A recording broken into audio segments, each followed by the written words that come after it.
What's up guys, Everything Apple Pro here, and I know that $1,000 is just digging a hole in your pocket. You want to throw it in Apple's face for the iPhone X, but before you do that, watch this video. I wanted to talk about the drawbacks of this revolutionary new product. Don't get me wrong, I am completely obsessed with it. I'm so happy this design came to light, but it's not without its drawbacks. So let's talk about those in this video and why you should not buy the iPhone X. In fact, 10 reasons not to do so. Now this is something not many people think about. This is a first generation products. I know 10th iPhone, what are you talking about, Philip? But no, this is an all new product from Apple. They said it's going to be leading the next 10 years of design. And with a new product like this, a new line, there will be issues, quirks, nagging, teething issues because of the new display, because of the new design. If you remember, the iPhone 4 had the antenna gate, the iPhone 6 had the bend gate where it was a bit soft, and no, not in this housing. Obviously, this is a replacement. But with every major shift in design for Apple, there always seems to be a major issue after release, so it's always good to wait it out. Now, for example, for me personally, when you're getting a new car, a new platform that has just been developed, there always seems to be a major issue with it. For me, it was the oil consumption on my A4 fixed in the next year's model. And oh boy, this one does not need to be said, the price. The number one reason why most people will not be buying the iPhone X. But it's just ridiculous how expensive this thing has got, and by buying it, you're basically telling Apple that that's okay, and really, I don't think it is. I think it's a little bit overpriced for what it is. The competitors have very similar displays at a lower price point, because that's essentially what you're paying for with the iPhone X, the display. And I think it's completely ridiculous to pay $150 just to go from 64 to 256 gigabytes in a phone. I know there is a NAND flash storage shortage that was created by the iPhone X, but wow, that is just ridiculous. And say you get the entry-level iPhone X with 64 gigabytes. For a phone so capable, so full of so much fun stuff you want to do with that camera, how is it going to last? I think that's just not enough storage for the base model. And I know Apple has the new video and photo codecs to take up less storage on your device. There's iCloud storage if you really need it,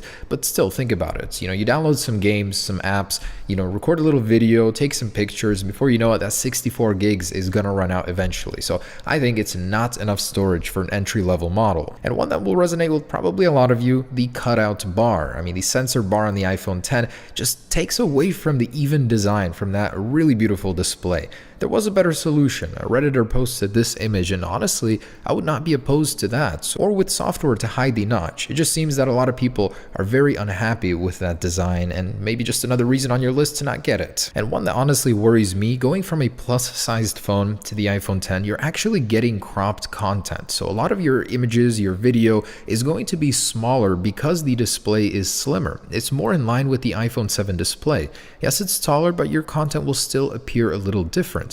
And because of that cutout bar, it's actually going to make a lot of your existing apps a pain to look at, just because it's going to be in the way. And there's actually a couple crafty solutions for this by some developers on Twitter, which I really liked. So Apple could do some great stuff with the software and with the notch. For example, scrolling, having this dynamic scrolling behavior. I think it's really cool. And from another developer, he solved the issue of the scrolling bar, which currently in the simulator just goes behind the notch. That's actually really neat. I would love to have that on my iPhone X. Probably not something Apple would do though. And here's one that actually worries me. People that had a chance to view the iPhone X hands-on are saying the display is not that bright. Compared to the Galaxy Note 8, the iPhone 7 Plus, which has the same rated nits as the iPhone X at 625, appears very dim in a very brightly well-lit room. So I'm definitely hoping the next generation fixes that, but for now, that's an issue we're going to have to deal with. And the whole Face ID thing. Face ID has its own conveniences, say your fingers are wet or dirty and you can't scan it normally with Touch ID, but it also has its detriments as well. Compared to Touch ID,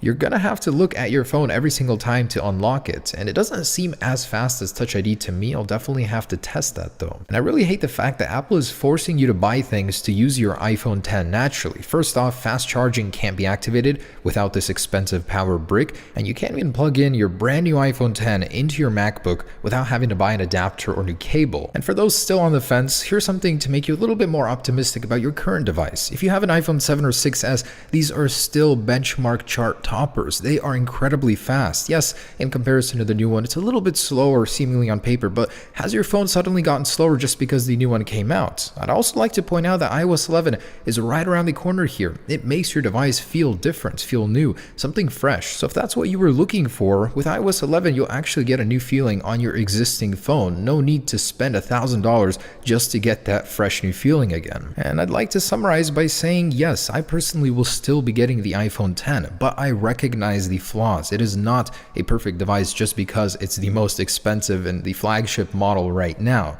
It definitely isn't for everybody. So I hope you and me agree on at least a couple points from this video. I hope I'm not crazy on that part, but this is an incredible phone, don't get me wrong. There are still many reasons not to buy it though.